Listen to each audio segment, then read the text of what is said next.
নমস্কার। প্রকাশ্য জনসভায় নাম না করে মীনাক্ষী কুণাল ঘোষকে শুয়োরের বাচ্চা বলেছেন। জবাবে কুণাল ঘোষ আবার বলেছেন শ্যাওড়া গাছের শাঁকচুন্নি। আমি হাসছি, হাসির কথা যদিও নয়, কিন্তু হাসছি এই কারণে যে নতুন করে আর বলার কিচ্ছু নেই এই ঘটনাকে নিয়ে। কারণ এর চেয়ে অনেক বড় বড় খেলোয়াড়রা বেশ কিছুদিন আগে থেকেই ময়দানে। এই তো কদিন আগেই অনুব্রত মণ্ডল আরও বড় বড় গাল দিলেন, বাঁচা বাঁচা শব্দ, বাঁচা বাঁচা বাক্য দিয়েছিলেন, অবশ্য ফোনে, জনসভায় নয়, সেটা ফাঁস হয়ে যায়।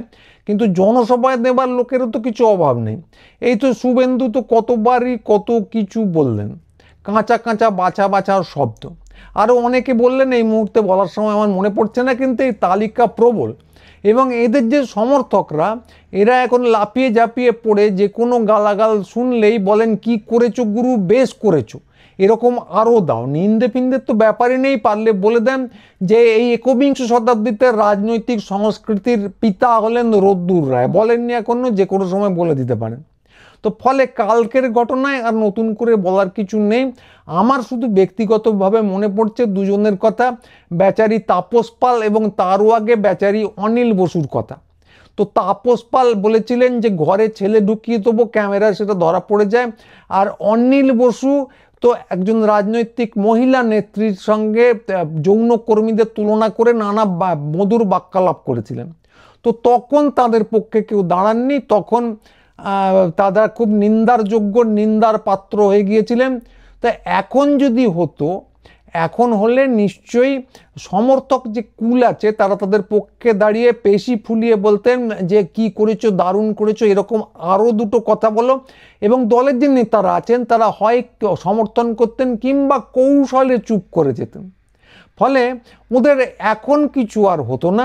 সেই জন্যই ওদের বেচারি বলছি, আসলে ওরা সময়ের আগে জন্মে গিয়েছিলেন। তো এরকম পৃথিবীতে প্রথম নয়।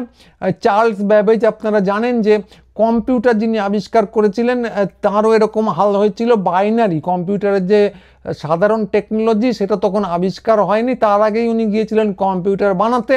ধ্যান ধারণা ঠিকই ছিল, কিন্তু তারপরেও উনি মুখ থুবড়ে পড়েন।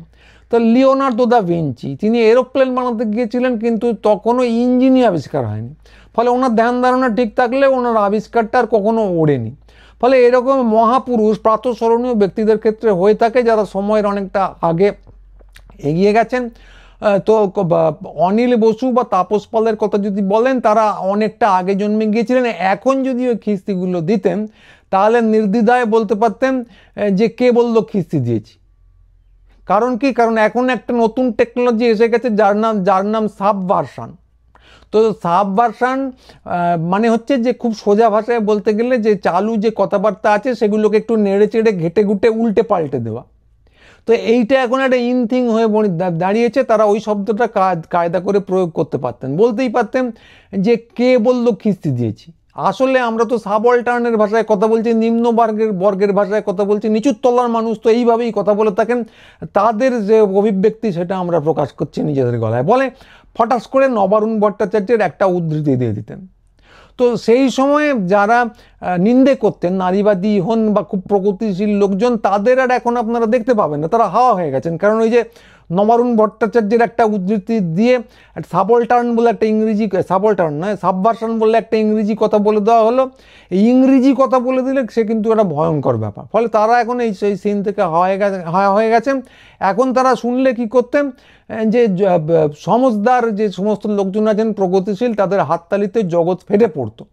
তারা বলতেন যে ঠিক করেছে বলেছে, অমুকের বাচ্চাকে অমুকের বাচ্চা বলবে না তো কি বলবে, অমুকের ছেলেকে তো অমুকের ছেলে বলবে না তো কি বলবে, বলে একটা চমৎকার প্যান্ডিমোনিয়াম সৃষ্টি হতো। এবং তারপর একটা চূড়ান্ত খেউড়ের জায়গা তৈরি হয়ে এই অনিল বসু এবং তাপস পালের আর কিছু হতো না। ওদের দুর্ভাগ্য যে ওনারা সময়ের আগে জন্মে গেছেন। ফলে সেই সময় খুব ব্যাকডেটেড জিনিসপত্র চালু ছিল, তো ফলে সময়ের আগে জন্মে তারা খারাপ কথা বলার জন্যে শাস্তি টাস্তি পেয়েছেন, তাদের কেরিয়ারে ডুম হয়ে গেছে।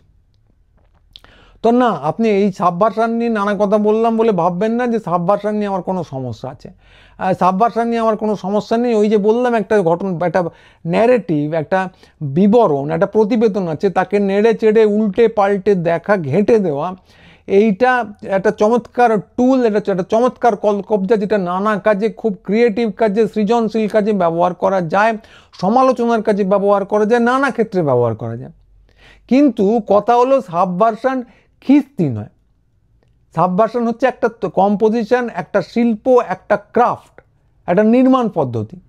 তা উদাহরণ দিয়ে বলতে পারি যে একজন পাড়ার মাতাল, আপনার পাড়ার মাতাল যখন কারো 14 গোষ্ঠী তুলে কাণ্ডজ্ঞান সম্পূর্ণ হারিয়ে চারদিকে এলোপাতাড়ি খিস্তি মারে রাস্তায় দাঁড়িয়ে, সেটা কোনো সাবভার্সন না, সেটা হলো এলোপাতাড়ি খিস্তি এবং খিস্তি। উল্টো দিকে নবারুণ বা অন্য কেউ যখন লেখার প্রয়োজনে লেখার মধ্যে খিস্তি গুঁজে দেন, সেটা এলোপাতাড়ি জিনিস না, সেটা কম্পোজিশনের অংশ।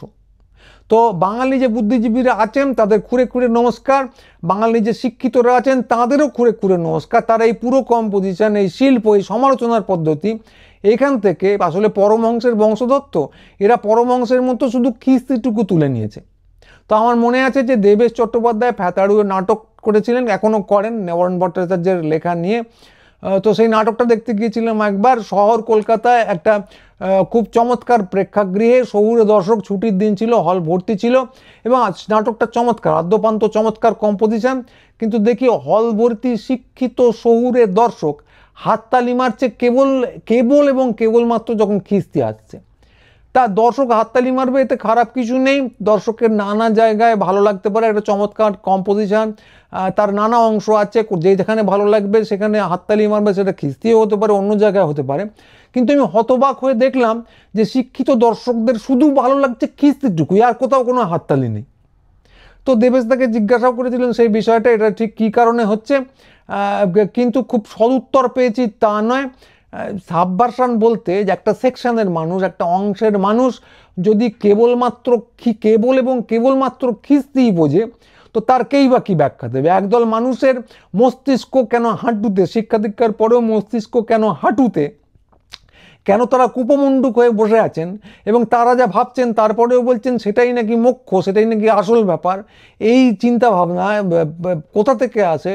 তার একটা সমাজতাত্ত্বিক বিশ্লেষণ দরকার। দুম করে দাঁড়িয়ে 2 লাইনে তার উত্তর খেয়ে দেবে।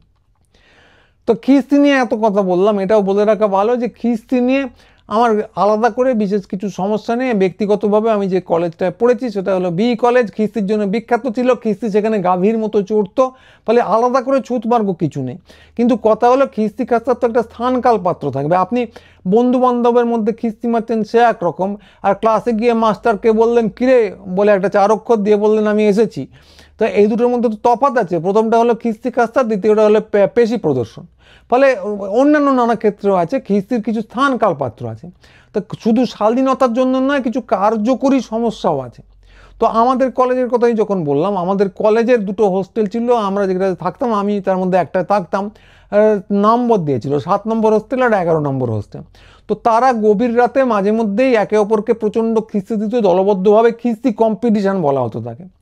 তো তাতে কারো কোনো সমস্যা হয়নি, কারণ ওখানে কিছু আলোচনা ছিল না, কিছু কমিউনিকেট করার ছিল না, কিছু যে সংযোগ স্থাপন করতে হবে একে অপরের সঙ্গে কোনো ব্যাপার ছিল না, একে অপরকে কী করে ধুইয়ে দেওয়া যায় এইটাই ছিল লক্ষ্য। সবাইকে নানা রকম সৃজনশীল খিস্তি দিত এবং দিনের শেষে কেউ কিছু বুঝতো না, দিনের শেষে নয় রাতের শেষে চেঁচামেচি করে সবাই আনন্দ করে আবার রাত্রিবেলা পড়তে বসে যেত, বা আনন্দ করতে যাই করুক, পড়াশুনো তো সবাই করতো না, আমিও করতাম না। তো এইটাতে কারো কোনো ক্ষতি হয়নি, সবাই আমোদ পেয়েছে। কিন্তু এই খিস্তি কম্পিটিশানকে অনুসরণ করে ধরুন ভারতবর্ষের পার্লামেন্ট, লোকসভা হোক বা বিধানসভা হোক, তার সমস্ত সদস্যরা যদি একে অপরকে সমানে খিস্তি দিতে শুরু করেন, খিস্তি প্রতিযোগিতা শুরু করেন বিধানসভা বা লোকসভার মধ্যে, তাহলে কি হবে? লোকসভা বা বিধানসভায় তো একে অপরের সঙ্গে কমিউনিকেট করার, সংযোগ স্থাপন করার, আলোচনা করার একটা ব্যাপার আছে, সেটাই হবে না। সবাই খুব আনন্দ করলেন, আমোদ পেলেন এবং ওখানেই শেষ হয়ে গেল।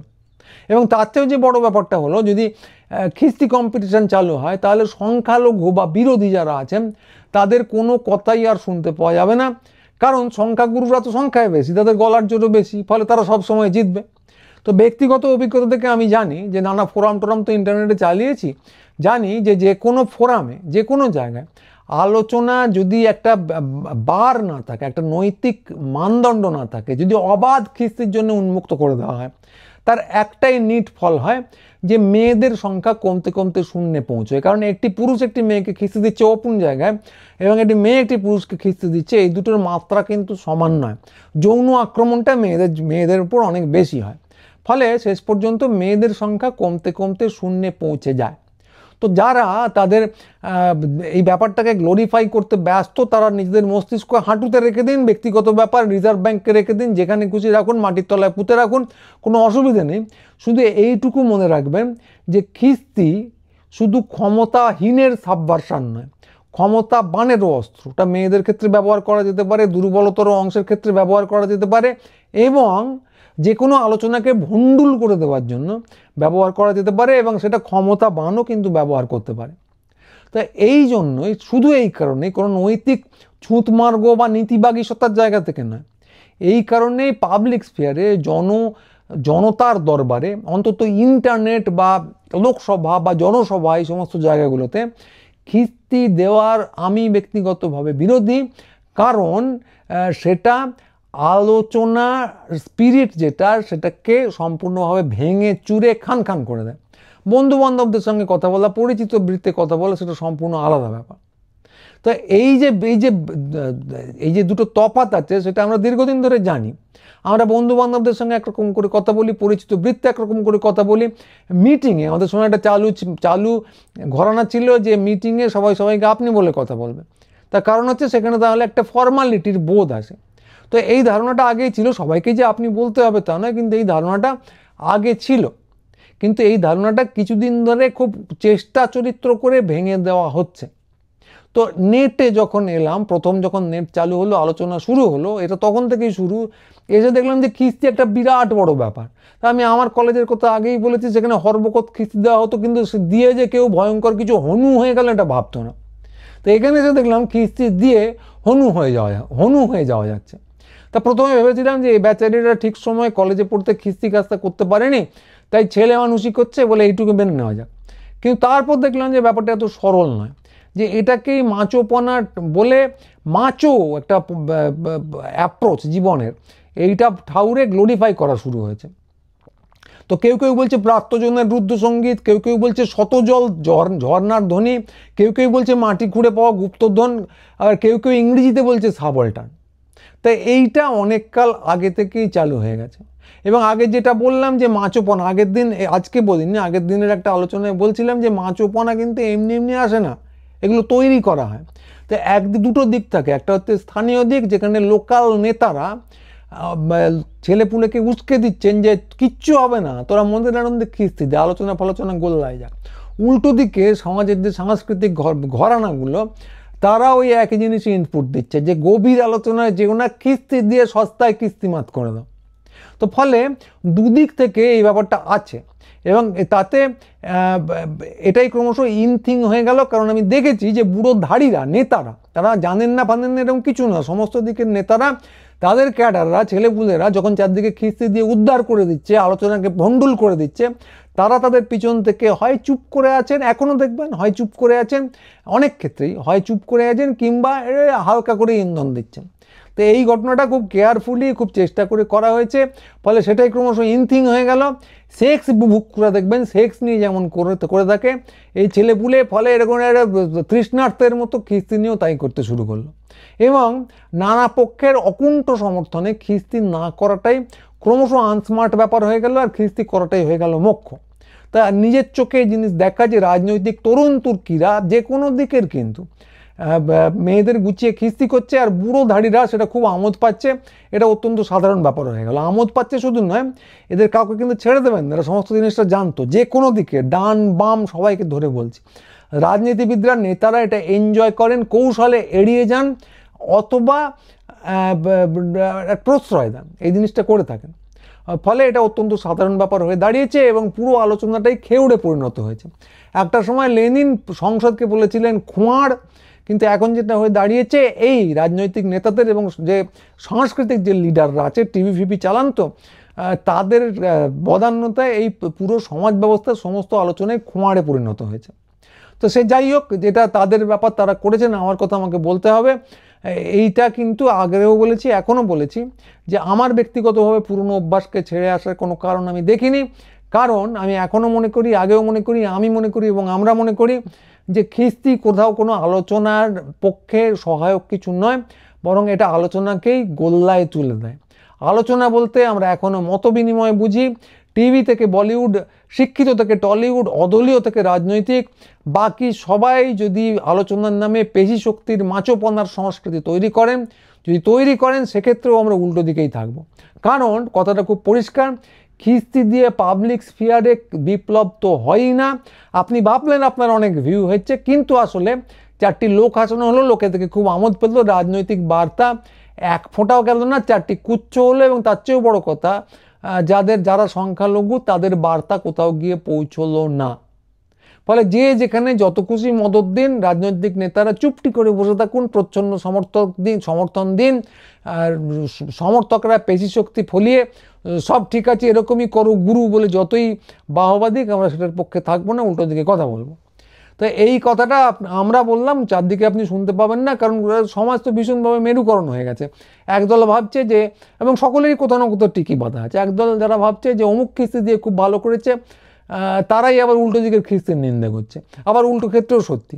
এবং যুক্তিগুলো অদ্ভুত। এক একজন এসে বলছে যে অমুকের বাচ্চাকে অমুকের বাচ্চা বলবো না তো কি, অমুকের ছেলেকে অমুকের ছেলে বলবো না তো কি, বলে খিস্তির পরম্পরা ক্রমশ এগোচ্ছে এবং আলোচনা ক্রমশ ভোগে।